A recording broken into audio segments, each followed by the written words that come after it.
You're like a circle that floats around me, keeping me.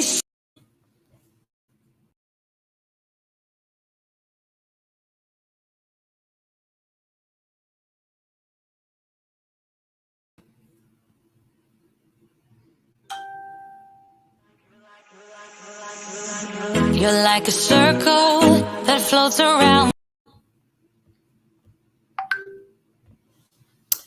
Ladies and gentlemen, good afternoon and happy Monday, happy new week. How are we doing? Hope well. Welcome to the Blissful Couples Corner. I am your host, Soul Angel. I'm excited to be here today because it's been a while, 2 weeks, but here I am. We have another exciting episode today on a topic I'll introduce in a minute. But first, I want to welcome my guest. If you are tuning in for the first time, you are so welcome to the Blissful Couples Corner. Go ahead and subscribe to our YouTube channel and follow us on Facebook. Right now, we are streaming live on both Facebook and YouTube. As you come in, tell us where you're watching from. And please, we will be so excited and so thrilled for you to put in your comments on this topic. Today, our topic is on habits to improve intimacy with your spouse. How exciting is that? So exciting, right? So yes, when you come in today, please put your comments on that, your experiences. We always want you to put your experiences because it will help somebody out there. Again, I am Soul Angel, and let's dive in right into our topic for today. Let me see who is watching. Please introduce yourself in the comment section so I can welcome you and thank you for being here today. All right. So marriage is like a seed, right? It's a seed that you plant. But for it to bear fruit, there needs to be some work that you put in. When you were dating, that's the seed you planted. You were tilting the soil. You were weeding the grass around the wheat so that what you can have a good harvest. You water it, you weed it so that you can have a good, so that those weeds will not choke it. It's the same thing with marriage. When you get married, there are things that you need to do. There are things we need to do or keep doing so that we continue to fuel that marriage. But do we do that? Most of the times we fail because of other distractions and things. But just remember, I just want you to picture the time when you were dating. Everything was falling in, everything you put in your best for things to work. You will do everything at that time for things to work out, for you to get that ring, for you to get in the house. But I don't understand what happens when we finally get that. To maintain it is a problem. You know, when a farmer plants, right, tilting the soil, planting the seed, I can say is the easiest work. If you've ever done farming before, the most difficult thing is when you have to go and weed. You know, when the grass grows, if you leave the grass to grow or those other way to grow and cover up your crop, you will not have any harvest because it will choke. There will be those your weed, your wheat and your weed will be fighting for nutrients. So you need to take out the weed so that it will not choke it. It's the same thing with marriage. We need to fight for it. So that is the time that the farmer will put the highest work to clean every area, to take out the weed, to water it so that it can grow. It's the same thing in marriage. When you get in marriage, you need to put in work. Both parties have to put in work. If you don't, it will die. Intimacy will die, connection will die, and once those things are not there, marriage is dead. Period. Is dead. So today I want us to talk about some things There are so many things, right? But there are some little things. Most of the times we go in and we are looking for big issues in marriage. Sometimes some little things that are the things that bring connection are missing. And those are the things that we overlook. And before we know it, connection is gone. Before we know it, we are dry. Before we know it, you are in the house with your partner as if you guys are brothers and sisters. But there are some things, some little habits that if we try to practice, it will go a long way to help. And I just want to share 4 of those things today. Some are don't do these things. Some are take the opportunity to do this. So I will be sharing this with you. Please, when you come in, share the link to so many people, as many as you can, to your groups, so that we can all learn something from this topic today. So we're going to take a teeny break and we will be right back. Stay tuned.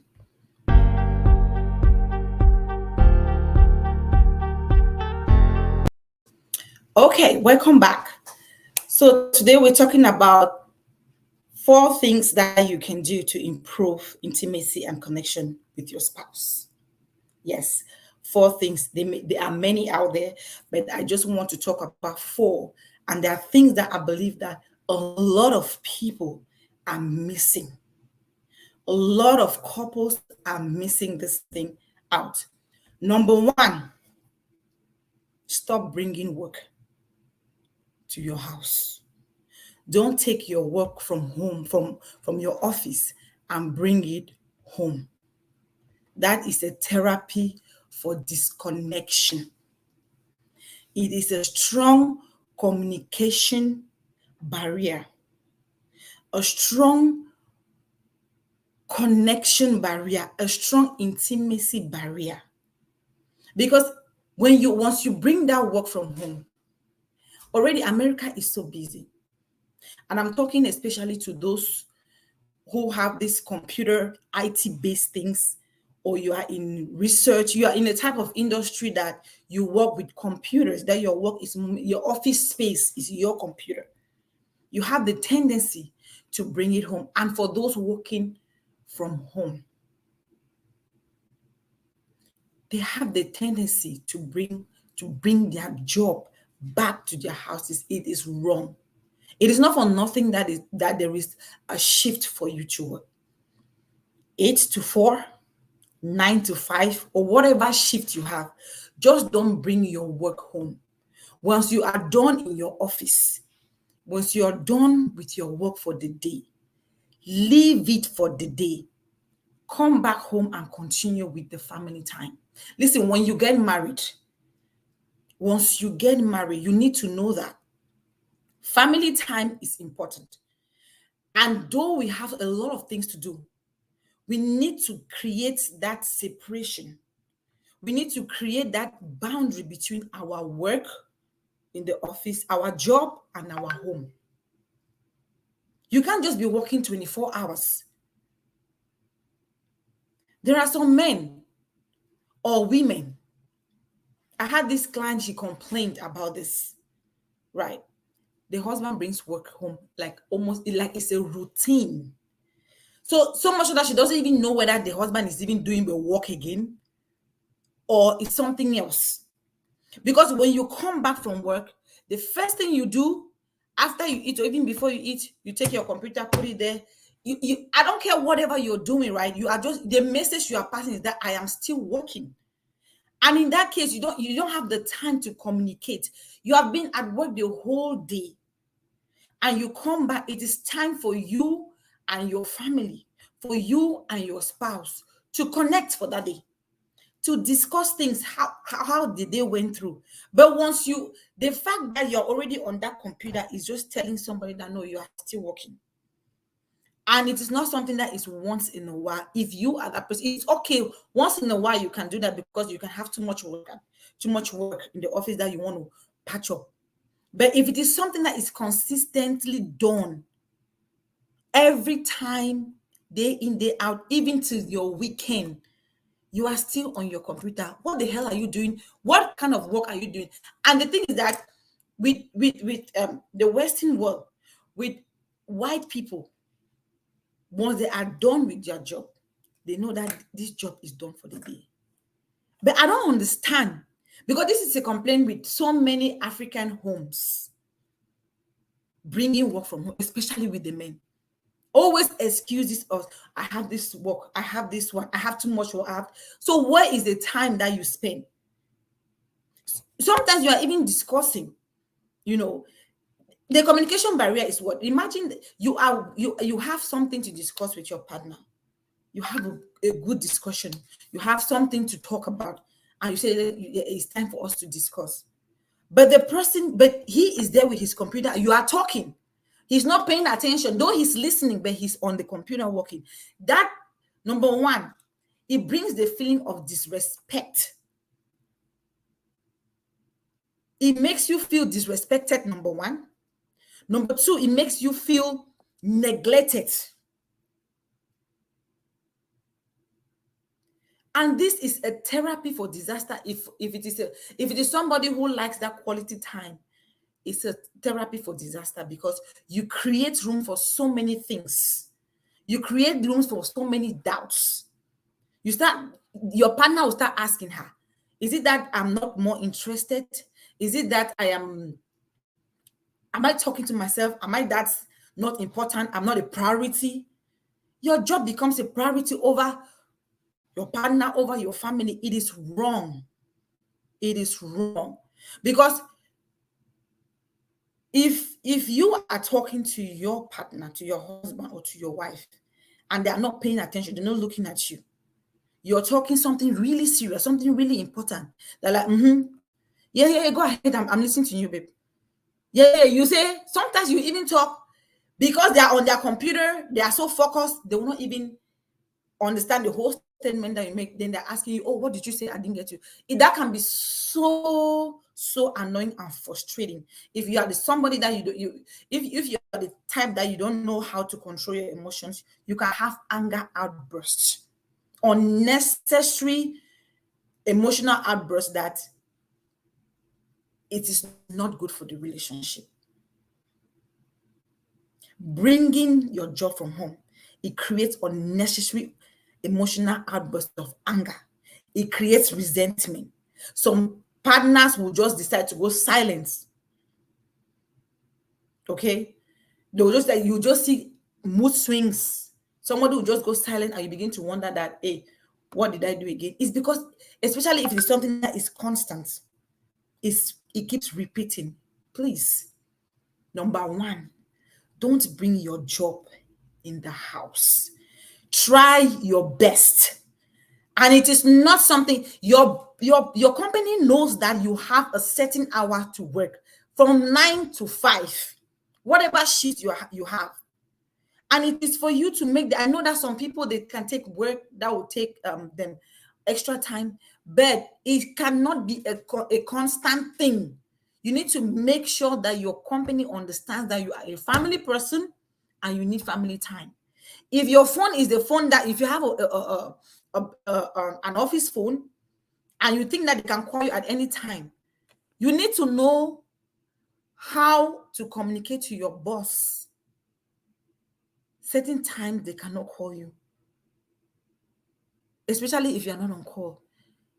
Guys, it is wrong. These things can cause a lot of problems. We neglect them, we laugh over them sometimes, but repetition will bring resentment, will bring silence, will bring doubts, a lot of things. Yes, let's stop doing that. Stop bringing your job in your house. Stop it. You have to create boundaries between your work and your home. There must be that boundary. When you were single, you could do whatever thing you wanted to do. But now you are married. Somebody needs your attention. Somebody needs your attention. I don't care how you look at it. They need your attention. Your wife needs your attention. Your husband needs your attention. Your attention cannot be only on your job. It is very wrong. Let's stop doing that. That's number one thing that if you do, it will help with your intimacy. And remember, you need to intentionally do it. It may be, because some people may have done it so much so that it's a habit. It's like spontaneous. Sometimes you sit, they're like, hey, what am I doing here? I have work. Are you kidding me? You have what work? Even weekends you have work. You come back from school, work, you have Jesus. Listen, let's stop this, okay? Sometimes we complain about this marriage thing, about intimacy, about sex, about my marriage is not working, but we are the ones that are not working for it. We need to intentionally do it. You have to be intentional about everything you do, because guess what? When you get married, right? 2 to 3 years, that erotic phase, just like we did last time, is past. That time that you have that zeal to sit there and talk about anything, you have all the time. That attraction is still very much there. We are not saying that the attraction disappears after some time, but trust me, that erotic moment it slows down. So you have to be intentional about everything you do. So stop bringing work from home. That's the one thing, that first thing that you need to do. Number 2, seize every opportunity. There's so many people, so many couples. Let me ask you a question. If I should ask you, when was the last time you took a shower with your spouse? What would you say? For those who are watching now, just type in the comment box. When was the last time you took a shower with your partner? I'm sure 95% will say they can't remember. But is it important? Yes, it is important. In the country where we are, it's very busy. It's very busy, you understand. But take the slightest opportunity that you have to jump into that shower with your spouse. Listen, everything is not about sex. Because I know when I'm talking about, when I say shower, some people will be going like, oh, sex, quickie. No. That's not what I'm talking about. Just imagine the sensation. I don't know, for those who were dating, if you ever took a shower together when you guys were dating or whatever, but let's stick to couples. I don't know if couples, for those who are watching now or those who watch later, please imagine, just go back to the last time when you had a shower with your partner. How did you feel about it? We are talking about the sensual feeling right now, not the sexual feeling. Another episode, I'm going to talk about the difference between sensual and sexual feeling, because sometimes we interchange them, but they are two different things, but both are very important in a relationship. There is this sensual feeling you have when you are taking a shower with your partner. It is so good. Seize every opportunity to do that. Yes, every opportunity to do that. When you both are in that shower or bathtub, the massage that that both of you are giving to each other is very soothing. First of all, the water itself, you guys taking your turn under the shower, falling over you, cuddling, and one person rubbing the other person's back, washing it, scrubbing it, and you guys just enjoy your bodies. The feeling of your body is not about the sex. Well, if the sex comes, fine. But sometimes it's just about that touch, that feeling for each other. It brings that connection. Because the truth is that for every relationship to last, it is that connection, it is that intimacy. If it is not there, marriage cannot take place. Intimacy, emotional connection is the fuel in our marriage, is the fuel in every relationship. So we have to intentionally do things so that we can bring those small things that will keep that connection. When during dating, people ask, why is the love so much? It's because the partners find every opportunity to bond together. There are dates, there are date nights, sexy dresses. There are things you do your best to make sure that that connection between us should not break. But suddenly when you get married, bam, it goes. You forget all those small things that you were doing. And you start focusing on finance. This one, oh, this one, this is the problem. Meanwhile, the problem is because intimacy has disappeared. There is no connection. There is no communication. Communication is verbal and non-verbal. Taking a shower together, cuddling each other, holding each other under that shower or in the bathtub, that is your bodies communicating. Hormones are being exchanged, feelings are being exchanged. So, yes, guys, if you have not taken a shower with your spouse for more than 6 months, 1 year, 2 years, 3 years, just shower is not, I mean, it must not be like 30-minute shower. If you see him in the shower or you see her in the shower and you're just sitting there, jump into that shower, even if you have taken a shower before. Even if you got your bath for that day, jump into that shower. Seize the opportunity. Get in there and do something. Just cuddle. Try it. For those who are watching, try it. Just jump into that shower with your spouse and see the feeling and get the feeling of it. Then you tell me. Yeah, so please take every opportunity. Mr. Takuma, thank you. Oh, he's watching from Cameroon. Patty, thanks for joining. Sarah B, thank you. Olive, thank you, sis, for joining. You can relate to that. So put your comments, and please pump those hearts for me, okay? Share the link as much as you can. We are also streaming live on YouTube. For those who don't have, or those who cannot watch it on Facebook, or you don't want to watch on Facebook, go on YouTube, okay? Now, the next thing that you want to do. Thank you so much. Thank you, sis. I know you're watching from, I don't know your country again, but thank you so much for watching. How about those working from home? Yes, Olive, we talk about those people. Everybody, you bringing your computer from home. Even if you are working from home, you cannot work 24 hours. There is a shift, an 8-hour, 10-hour, or 12-hour shift. Okay, she's watching from Kuwait. Thank you. Thank you, mommy. Yeah. So she's Abby was Olive was asking her about those working from home. I don't care whether you're working from home, right? Your shift is either 8 to 4 p.m. or 5 to 9 p.m. 9 to 5 p.m. or you're working nights. All I'm saying is that do not bring that work home. Once you are done for the day and you sign out, they don't pay you 24 hours. So you should not bring it to your home for no reason whatsoever. That's just what I'm saying. Oh, you're in Dubai now. Enjoy, my dear. Enjoy. All right, the next thing we're going to be talking about here is, this is very important.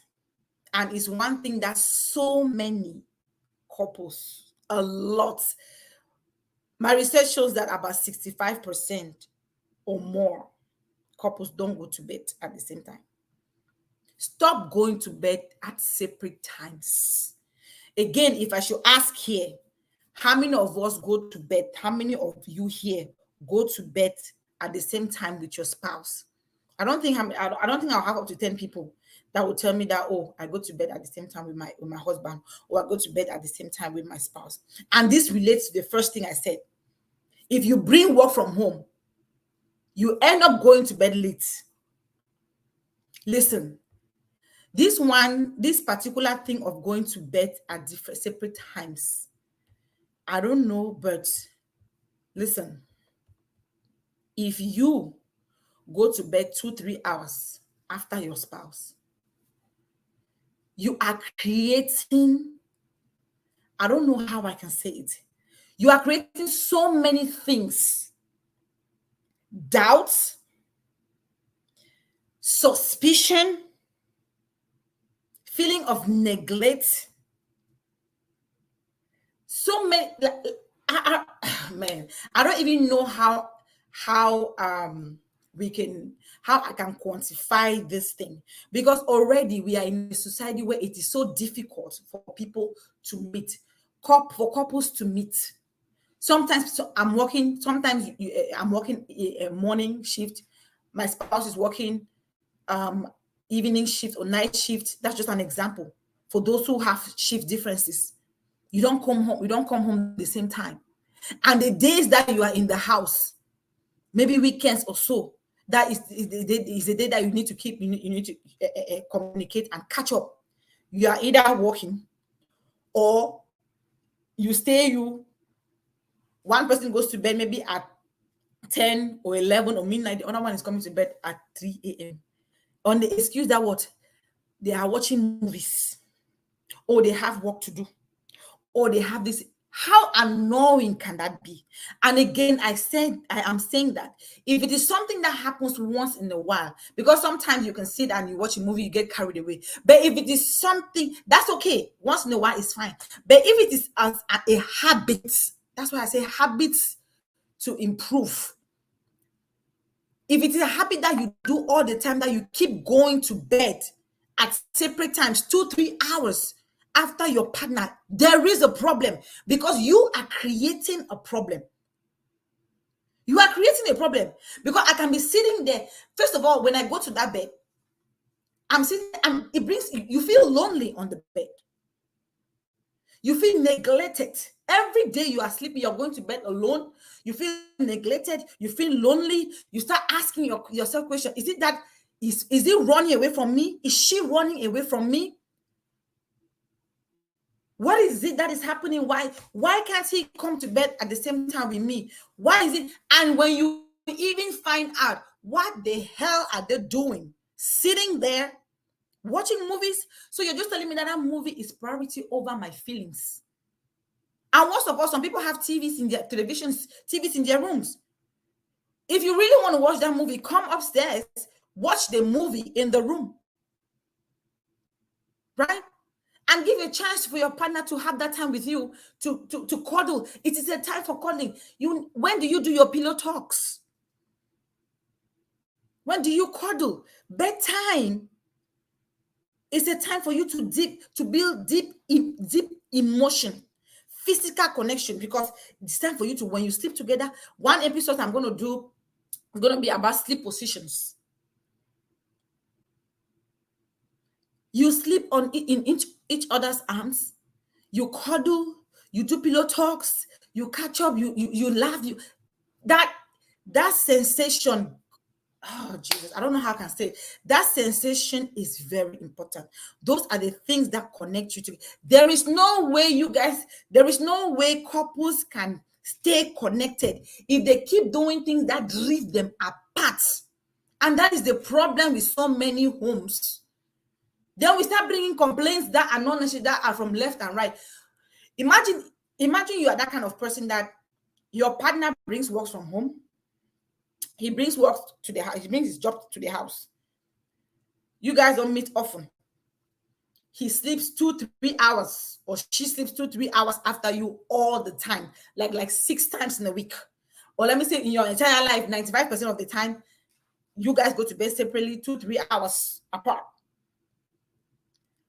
That is a therapy to create resentment, loneliness, feeling of neglect, suspicion that probably he's sitting there and talking to another woman, probably she's sitting there and talking to another man. What is drifting? You start asking yourself, what is drifting his attention? What is drifting her attention? What is keeping her down there? What is keeping him down there? What kind of movie? Every day work. If it is not work making you to come late to bed, it's a movie making you to come late to bed, meaning that you don't care about my feelings.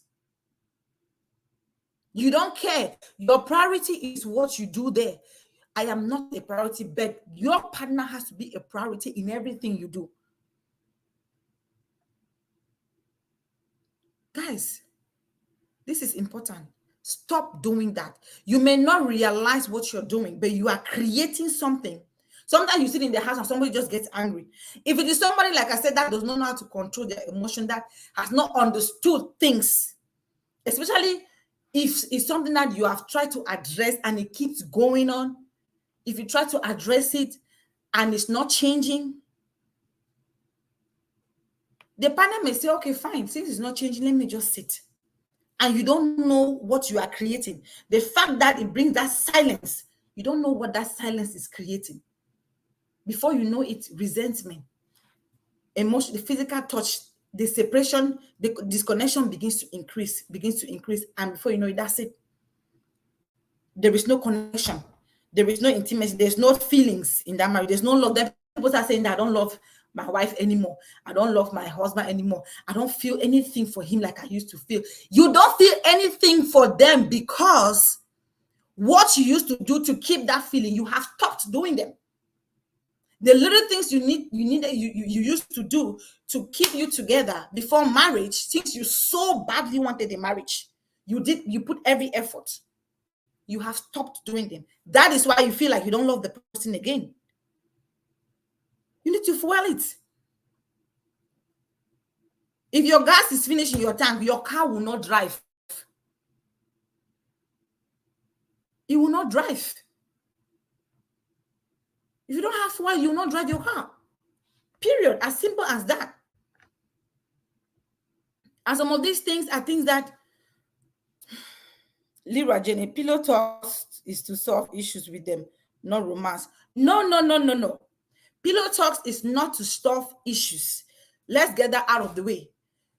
Now, when you come to bed, if you have a problem with your partner at that time, you guys can talk whatever thing you want to talk about, right? Pillow talks are just little things that it's talking about everything and nothing. It's not a specific. Pillow talk is not a specific thing that you talk about.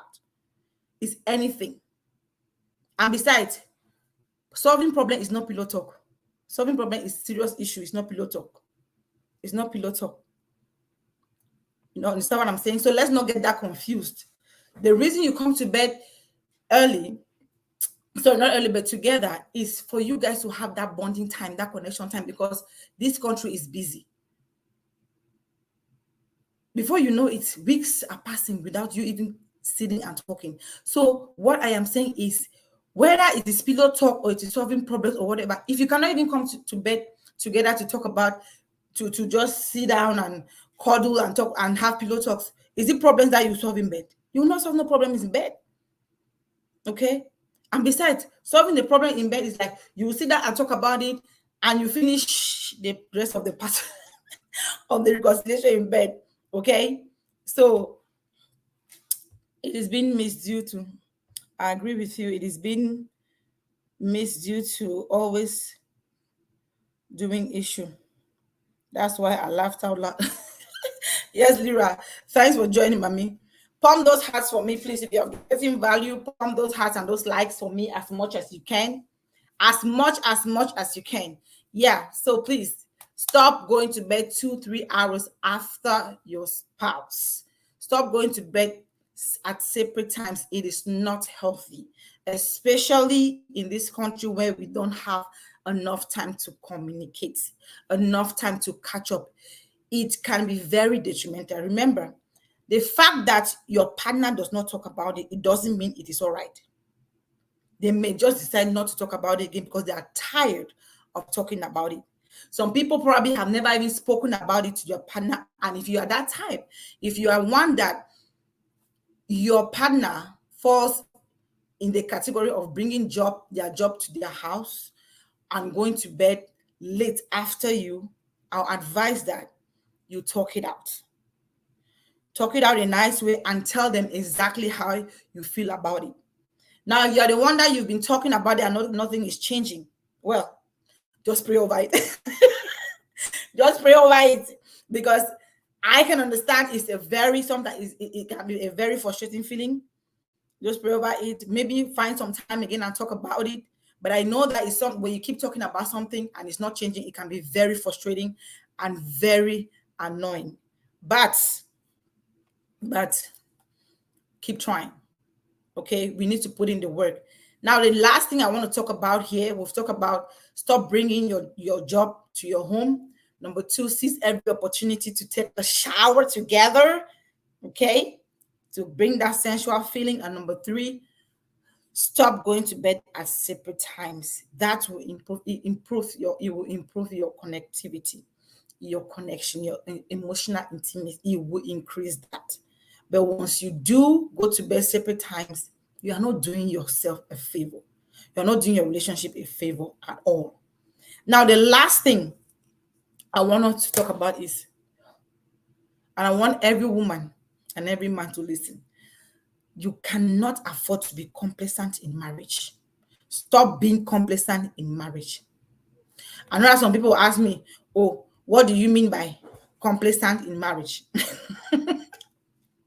Now, complacency means that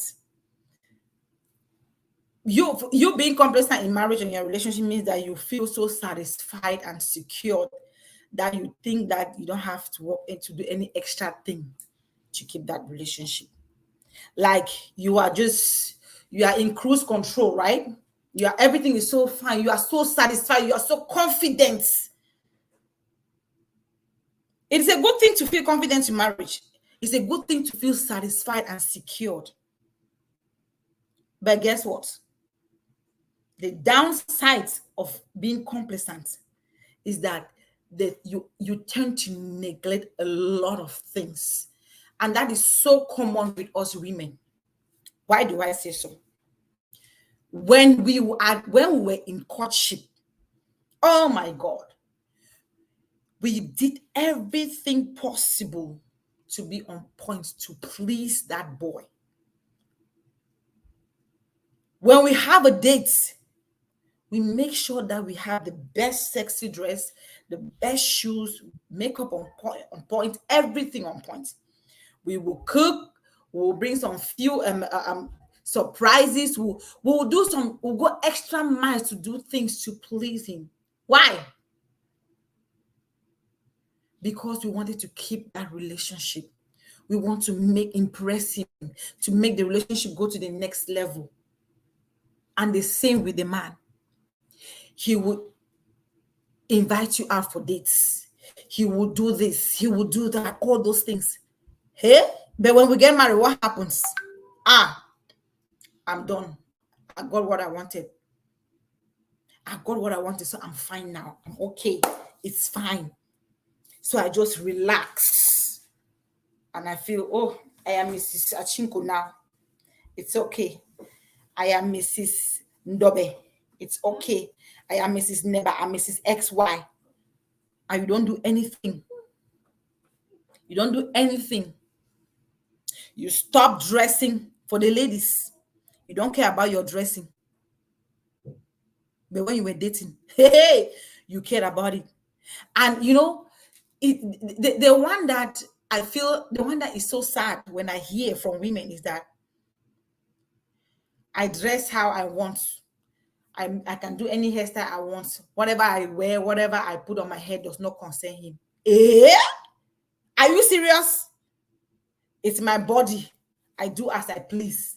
But when you were dating, that was the time that your body was your body. And you could do as you please at that time because it was not his body. Now that you are married, your body is his body. And you are telling me that it's my body. I do as I please. It doesn't concern him. Whatever style I put on my hair, it doesn't concern him. It's what I like. It's not about what he likes. Listen, let me tell you something. For those, I'm saying it because I've heard it from a lot of women. Let me tell you something. That impression you have, I will hourly tell you that it is very wrong. When you want to go out for parties, you will do all these hairstyles, you will do all these things and be on point. Who are you being on point for? When you were dating, you were being on point for him. Now your hairstyle, you say it doesn't matter whatever he thinks. I don't care. It's my hair. It's my body. I do as I please. Hell no. When you get married, your body becomes his body becomes yours. The time you had to be telling me that it is my body was when you were still dating.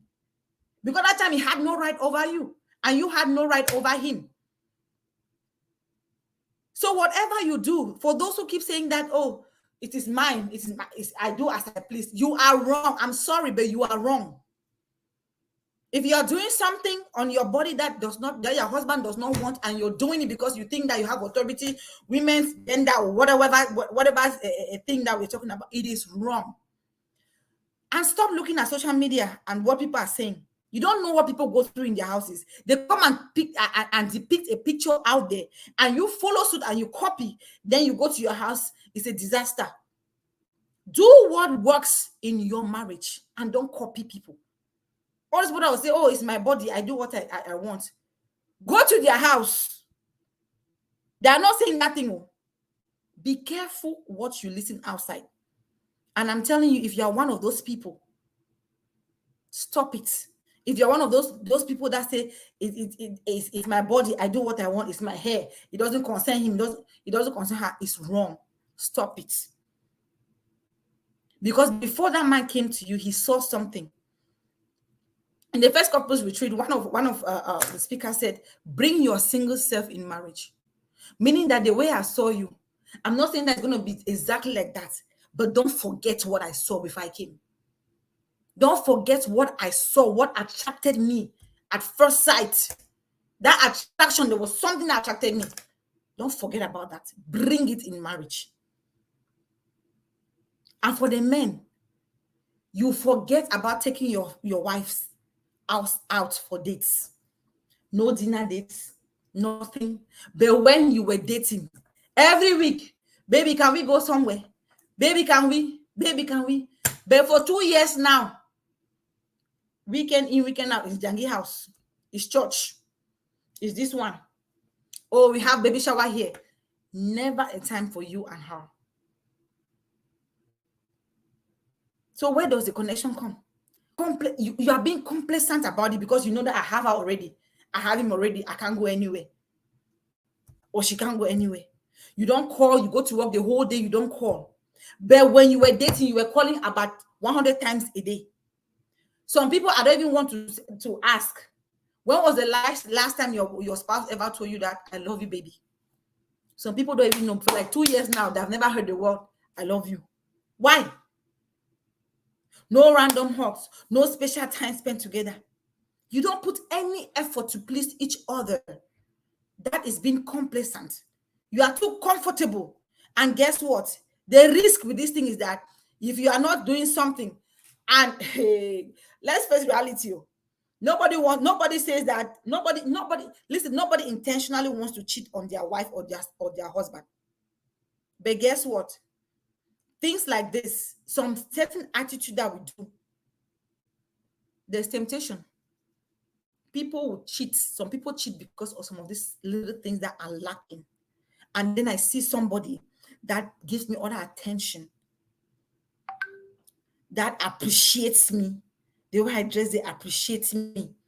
Some people, whether their wife dressed like what, they never say, oh, you look good. Same with the women. You never appreciate your men. They look good. But if somebody else is out there,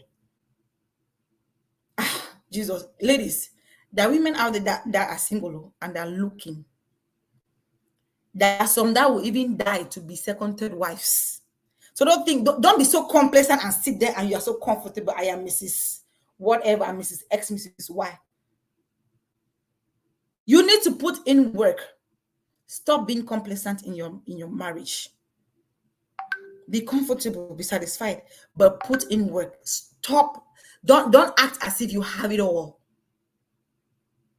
Put your marriage in prayers. Do the things you need to do to please your husband. Do the things you need to do to please your wife. And let me tell you, those men out there, women don't how will I say? Because there's a concept that men are the one that cheat more than women. A woman can cheat on you here, you will not know. Let me tell you.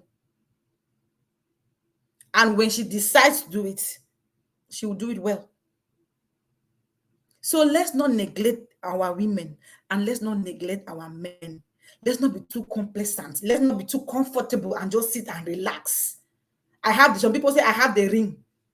What is ring? You can have the ring for all I care. But somebody out there is getting what you should be getting. The problem is not the ring. This ring is just a symbol. If you have the ring and another person has a man, who has more? The person with the ring or the person that has a man? So let's talk all these things that we are watching on social media and we are getting confused. Don't neglect your partner, sister. My coach is there. Gwen, thank you so much. She said, don't neglect your partner. Yes, don't. There are vultures waiting to take over. Exactly. Vultures are waiting to take over. We relax too much. Men, please treat your wives. Let them feel those days those dating days. It should not end only in dating. It should come and translate in the house. Any happy couple, if you look at what they used to do before when they were dating, they're even doing it better now. With the difference that they create time. Some people take excuses of babies around. No, stop giving excuses of children. These kids are innocent. There's always a way. We have nannies, we have things, we have call people to come out. It's not going to be all the time. But if you are, if you are married and for one whole year you people don't go out for dinner dates and stuff like, there is problem. Don't be too complacent. Let's keep working for this marriage. If not, they will break. There are no two ways. If you want to keep something, you need to put in work. The job that you have, if you go to work every day and you are not working, you're not doing your job decision, you will be fired. So let's stop all these things that we keep saying some stupid things. Oh, it's my body, it's not his body. I do what I want. No, you don't do what you want. The time you had to do what you want had passed. Yes, it has passed. If you wear a dress and he says, baby, I don't like that dress on you. You say, what don't you like here? Me, I like it too. And I'm sure other people like it. You have just failed.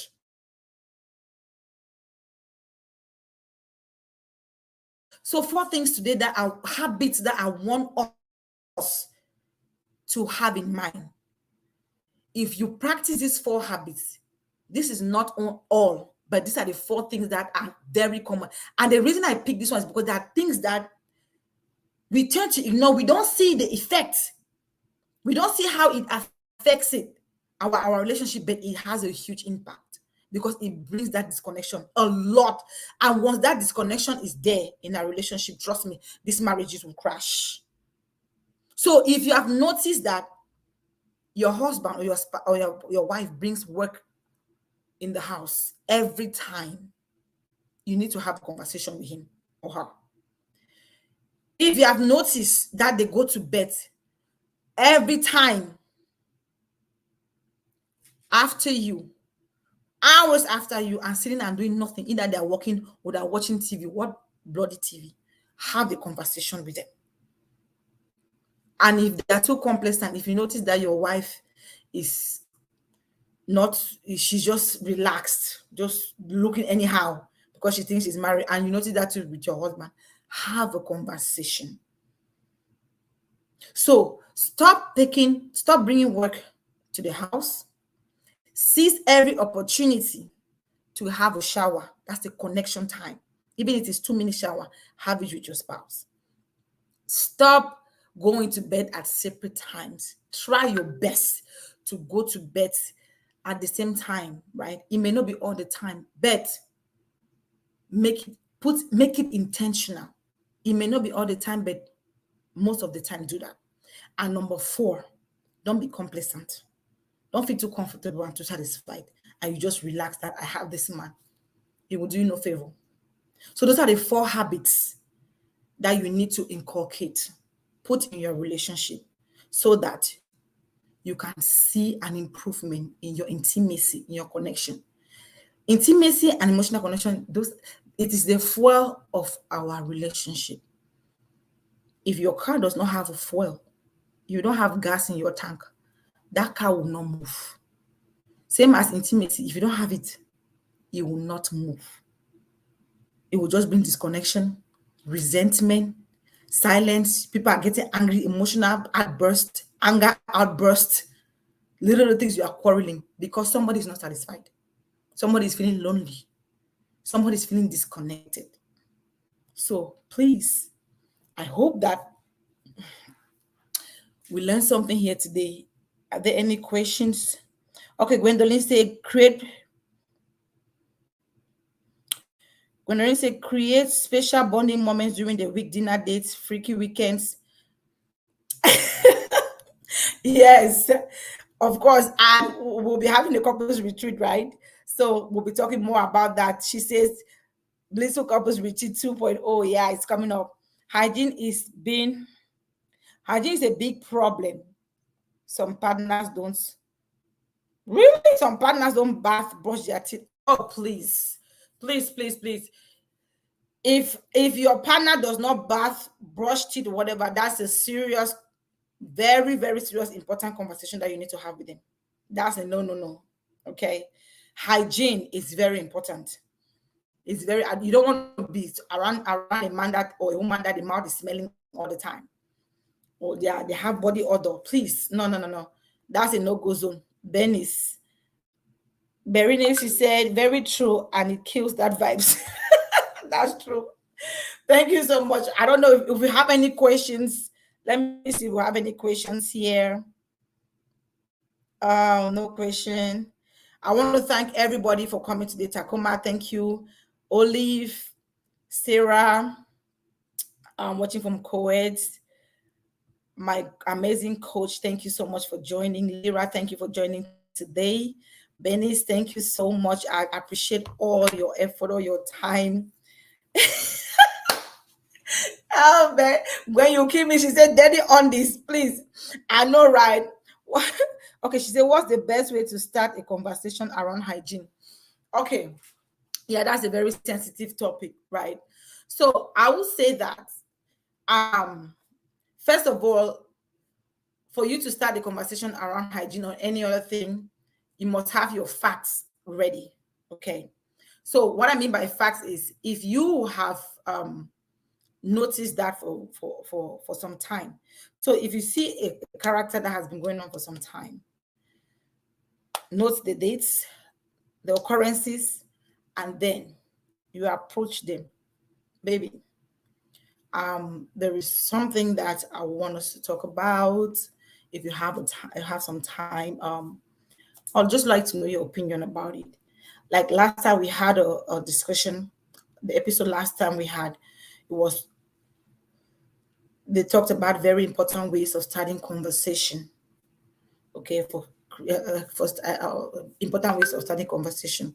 So you don't want to go to them as if you are attacking them, because that's a problem with most women. We fail to understand the way we approach things, and that's something even me I'm learning, because sometimes you are so angry that you just want to go bam, but you need to learn how to take a deep breath. Okay, so approach them after you've had your facts. Don't be saying that the other did. No, you have your facts. Then now, not in any anger. If you're angry at that time, don't approach any conversation when you're angry. You have to be in a calm state of mind and approach the person or your partner. Maybe I would like us to talk about something. I just want to know your opinion on it. Okay. And then you ask them the question. Put it as if you're asking them, like, what would you say, for example, if you come, if you see me wearing dirty underwears, or if you see me just doing so. So the thing that you are asking to know their opinion about it. Okay. So once they respond to you now, you say, don't you think, or whatever, don't you think that, or you say you have noticed that is a pattern with him. Does he need some help on it? Because you don't feel that it's okay. You just wanted to throw it to him that maybe he's not noticing. I don't know if you're noticing it, but I just wanted to draw your attention to it in case you have not noticed it. But I have noticed it, and that's why I'm bringing it to you. So you should try to do something about it. Do it in a very kind way, because men, they don't like confrontation. unfortunately, and they always bring you excuse. So try to take it in a political way.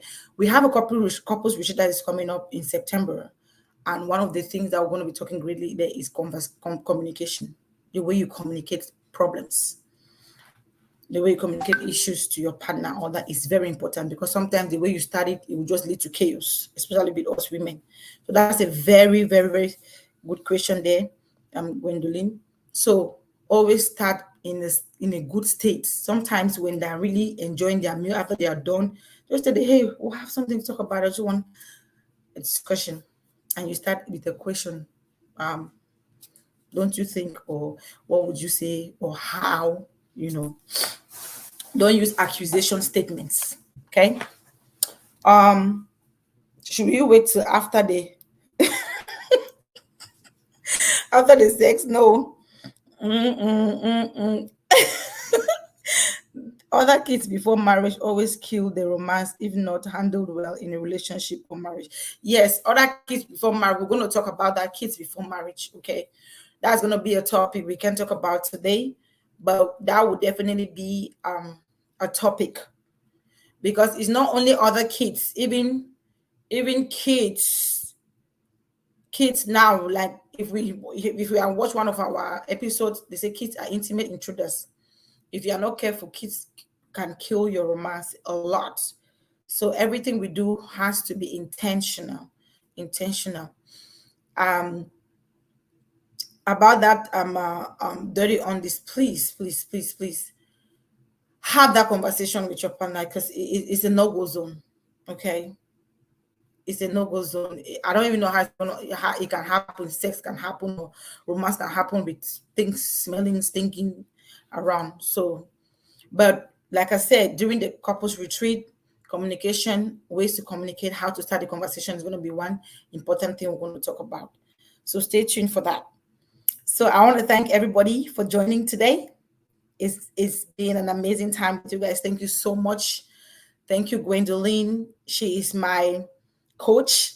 Very, very powerful. In short, she's a powerhouse. She's a powerhouse. Whatever I'm doing now is thanks to her. Thank you so much. Thank you so much. For all those who have joined today, I really thank you. It's been a pleasure. Hope we learned something again.